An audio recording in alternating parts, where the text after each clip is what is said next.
Hi, I'm Jean Atkinson, and today we're going to look at how to send to your segments through one master list. Now, most people that I meet actually have lots and lots of different lists going on in Mailchimp, and this is basically your databases. So they'll have ones for prospects and clients, people that they've invited to a show, people that have attended an exhibition, people that buy certain products off them. And it's one way of doing it, but ultimately it gets very difficult to manage. You forget to move a prospect to a client and vice versa, and it just gets a bit messy. So what I'm going to show you today is actually how to create one master list and then use Mailchimp to send to specific categories within that. And it all stems from actually your fields in your database. So I've got Excel up here, but you could have Salesforce or any other relationship management system, and I've created some fields. Now it is all dependent on these as to how you can use a master list. So to give you an example, I've determined already that I would like to send an email to people that buy product 1. So I've got a product 1 field. I've put Y and N in. Yes they do, no they don't. I've got 2 other products and done the same thing. I've decided that I might want to invite people to an event, so I've put region in there.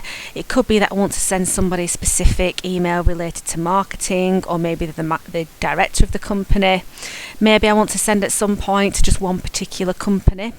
Maybe that's a customer survey or a feedback form, anything like that. So you can create fields for absolutely everything. You could have something on turnover of an organisation because you want to target companies with $1 million plus turnover.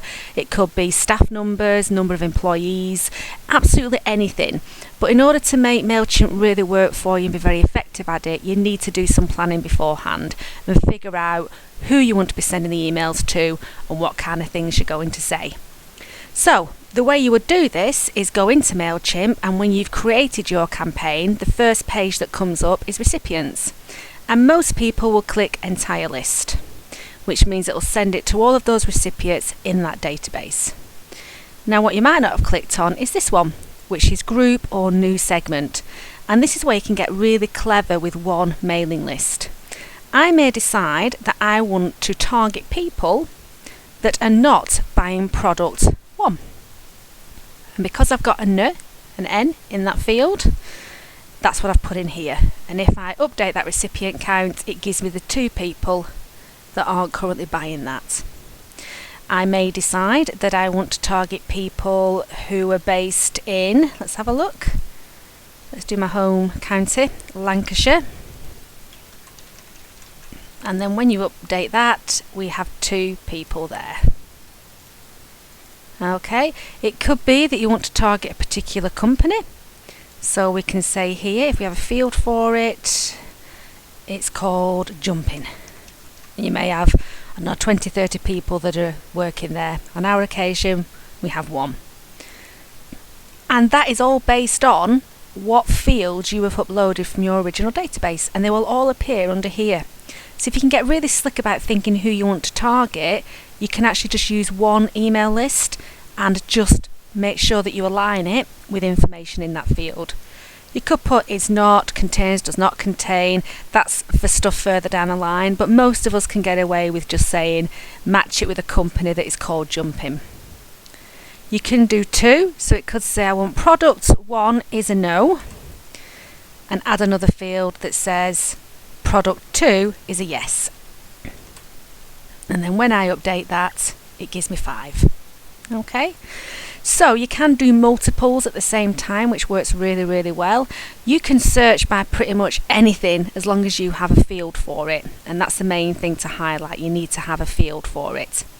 So you could do the entire list, you could go to the group or new segment.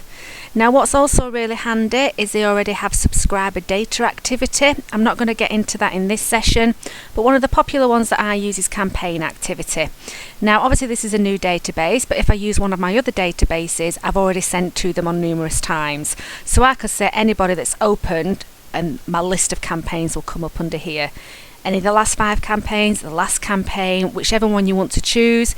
You could say anybody that did not open. I use that one quite a bit, so whenever I send an email out, not everybody opens it first time. Give it 3 to 5 days, I'll then resend it to anybody that did not open that campaign, which gives you a second hit.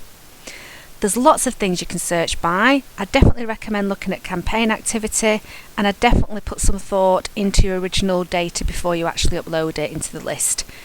Hopefully you find that really, really useful. It's a really great little tool, very underutilised, but something that you can easily get to grips with.